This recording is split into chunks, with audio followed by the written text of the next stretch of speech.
Alan Moore, who I think is the greatest comic book writer of all time, has written a ton of stories, but the period of his career where it felt like he was having the most fun in his career was with his ABC, America's Best Comics imprint. And with that imprint, we got such great titles as Tom Strong, The League of Extraordinary Gentlemen, my personal favorite, and Top 10. But today's subject of the video is going to be Promethea, and specifically this Absolute Edition that was just recently reprinted by DC Comics. So stay tuned and watch this video until the end.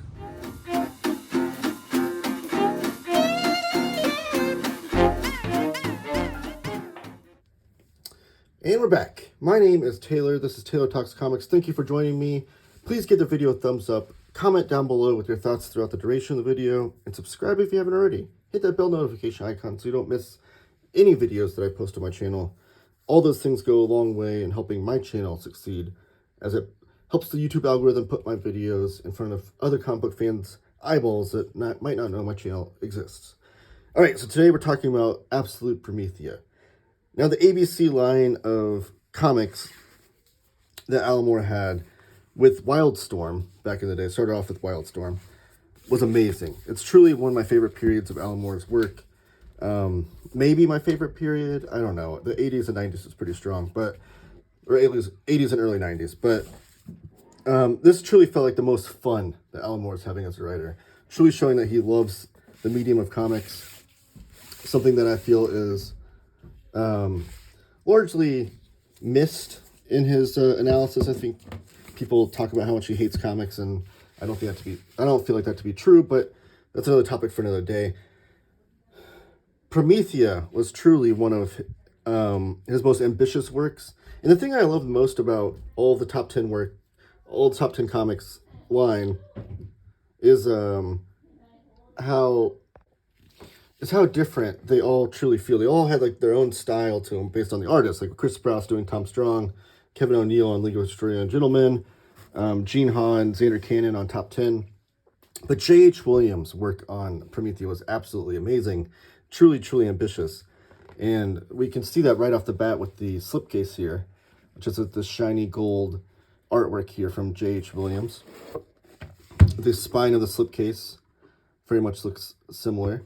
Now, there was one difference here. I think the original printing had the ABC logo here. Now it has the DC Bolt logo there, but what can you do? The League of Extraordinary Gentlemen Omnibus has the DC Vertigo logo, despite it never being printed by DC Vertigo. So what can you do? At least it's in print, right? And then here is the back of the slipcase. And then here is the wraparound cover with incredible artwork by J.H. Williams. There's incredible stuff here with your main character, Sophie Bangs, here with her friend behind her, writing out stories about the character of Promethea, which we'll get into here. And it does say DC Black Label up here, which is their new mature title, adult title line. It does come with a leaflet inside the slipcase, which I just usually tuck into my books for future keeping, I guess. The in papers are really, really great. I love the overall design of this whole book is really, really tremendous. And the back end papers has Promethea in this spot here, kind of breaking out, which fits the metafictional, metatextual aspects of the story. It does come with a beautiful gold ribbon, fitting of the story. And here's the title page. Then here are the contents, the table of contents of each chapter, with a little excerpt about what they're about. Written by Alan Moore, pencils by J.H. Williams, inks by Mick Gray. And we have additional artwork here by Charles Vess and Jose Villarubio, and then additional credits. The introduction here is by Alan Moore. I don't know if this originally saw print in like the first issue of Promethea, or where this originally saw print, this introduction, because it's kind of a telling of the character Promethea. It's not really an introduction of like the story or anything, or of like the behind the scenes.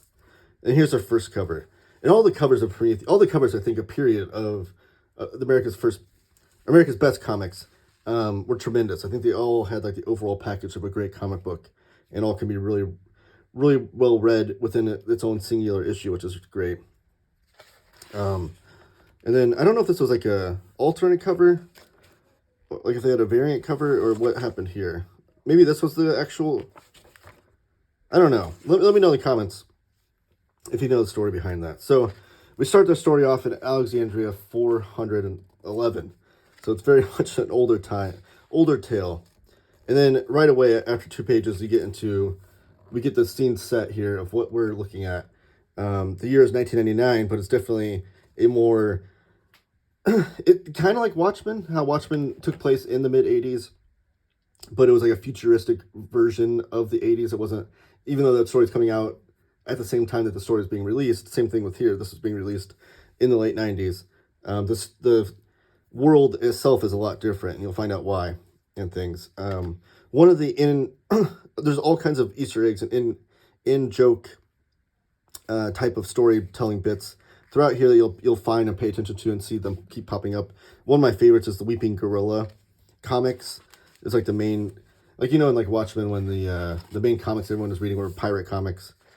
This one is Weeping Gorilla comics within this story. And the funny in-joke about that is how back in I think the 60s and 70s, DC had like a mandate of, here's the Weeping Gorilla comics again back here. Like things that would sell on covers. I forget which editor put that out there, but it was things that would sell whenever they appeared on covers. One of them was the color purple, which the Weeping Gorilla is purple. One of them was somebody crying, and one of them was a gorilla. So if you have a gorilla on a cover, someone crying on a cover, or the color purple on the cover, it was going to sell better than other covers. So they kind of melded the 3 of those together for this.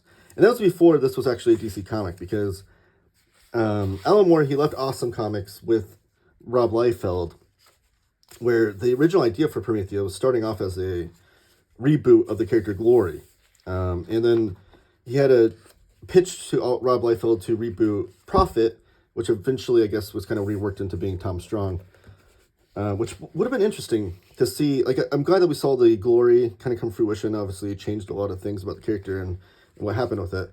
But we never, and Tom Strong is what we saw with Prophet, but I would have been interested to see a reboot of Prophet that way, because we eventually got a reboot of Prophet with Brandon Graham, which is amazing, but a totally different style than what Alan Moore was going for with the pulpy nature of Tom Strong, but I digress. So it's originally started as a pitch for a reboot of Glory for Rob Liefeld's Awesome Comics. And then Awesome Comics went under.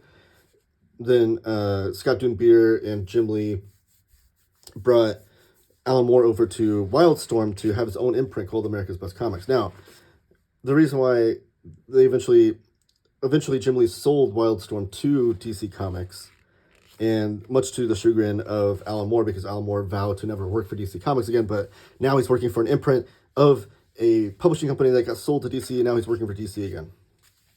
And for a while, Alan Moore thought that he would just leave, look at this great cover again, that he would just leave the book and leave DC because he wanted to stand true to his principles. But he has a great quote out there. I should have wrote it down, but he decided to fold on his principles for the sake of all the people all the artists and inkers and letters and things that worked under him at America's Best, because they would be out of jobs if he left ABC Comics. So he turned down his own principles that he was standing on for the sake of their jobs. And to DC's credit, one of the things that Alan Moore wanted was that he didn't want the DC logo to show up on the covers at all.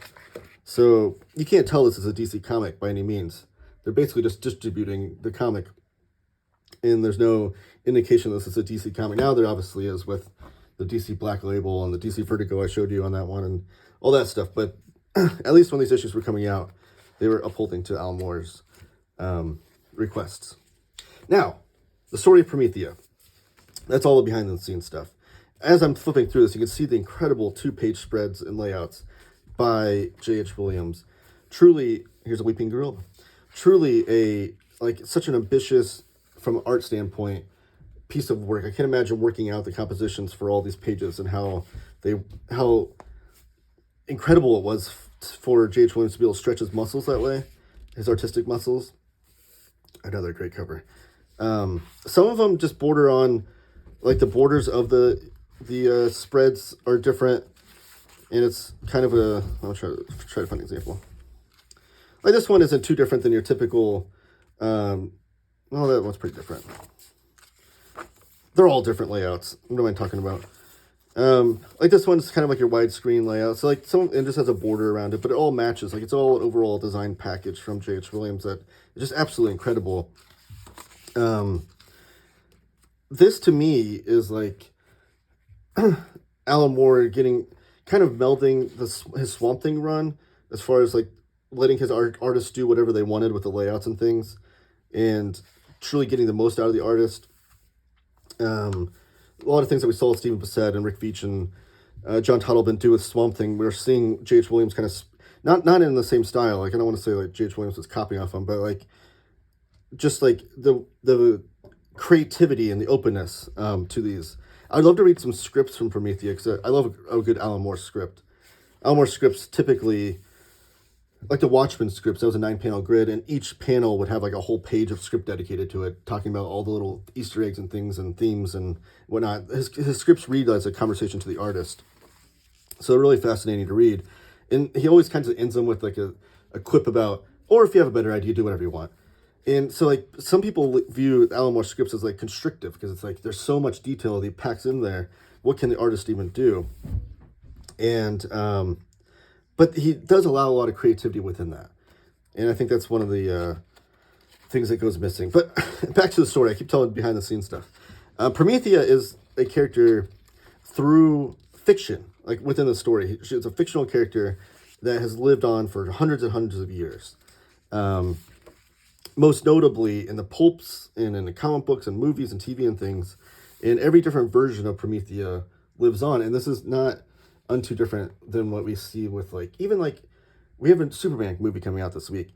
And how many different versions of Superman on the big screen or animated or comics have we seen throughout the years? Each version lives as its own entity within this story. So there's like all these different types of versions of Promethea written by different fictional authors and things. And it is very much kind of loosely based off of Wonder Woman's history. So you'll see like them talk about how Promethea in the Golden Age of comics had a writer that was writing about how she was like, or had all these kind of BDSM kind of kinks added in, spliced throughout her story and the subtext and things. And then like this different area where she was like this different icon of more serious in tone and things. So all the different Prometheus kind of fit how they were creatively written. And Sophie Bangs is the main character within this story. And she is a college student writing about the character of Promethea. And from writing about it, it brings Promethea back. And then she becomes the entity of Promethea. She becomes the new Promethea. And I love this romance comic homage here too. And then she has to go throughout the world, and the whole story is building up to the apocalypse, saying that this Promethea, Sophie Bangs' version of Promethea, will bring about the apocalypse of the world. And not just the world, but of the ABC Comics imprint. So that's what we'll see by the time we get to Volume 3 of the Absolute Editions, which concludes with issue number 3132, which is where the apocalypse happens. So I don't want to spoil how that happens or what brings about that but it isn't a spoiler that's coming because it's like the whole thing of the whole story is when the apocalypse happens. Now this issue has artwork by Jose Villarrubia, so you can see the characters becoming more realistic, and you get like this kind of fumetti artwork with J.H. Williams blended in. So they're like totally playing with the form of comics throughout the entirety of the story. And just really, really ambitious and amazing. All the layouts are breathtaking. Just incredible work. Like there's so many things in here.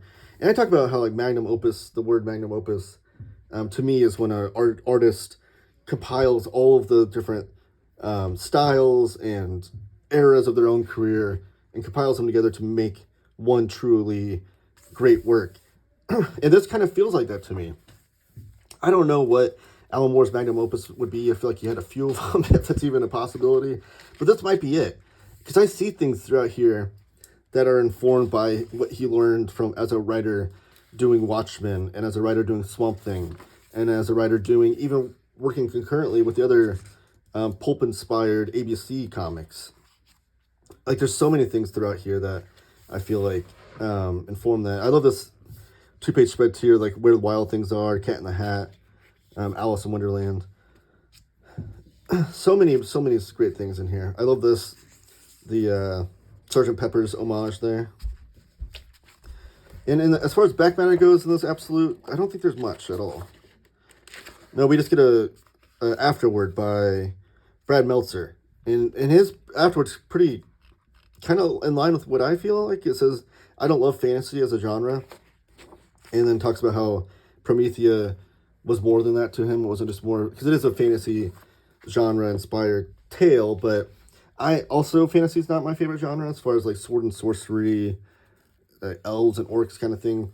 But there are some stories that can supersede that for me, and Promethea is one of them. So that's the Absolute Edition. It's really, really great. Highly recommend it. You can order it on organicpricebooks.com. Save $2 off by using my code TaylorTalksComics, or if you order it with 3 other books and you order 4 books or more, you can use TTC Ship It Together and save $5 off that order. Or 5% off that order? I forget. The information is down in the description below of this video. But thank you so much for watching. Everyone give the video a thumbs up, comment down below, subscribe if you aren't already. I want to hear all your thoughts about Alan Moore, Alan Moore's writing, your favorite Alan Moore comics. Put all those down in the comments. I want to talk to you guys down there about all this. And everyone, keep talking comics.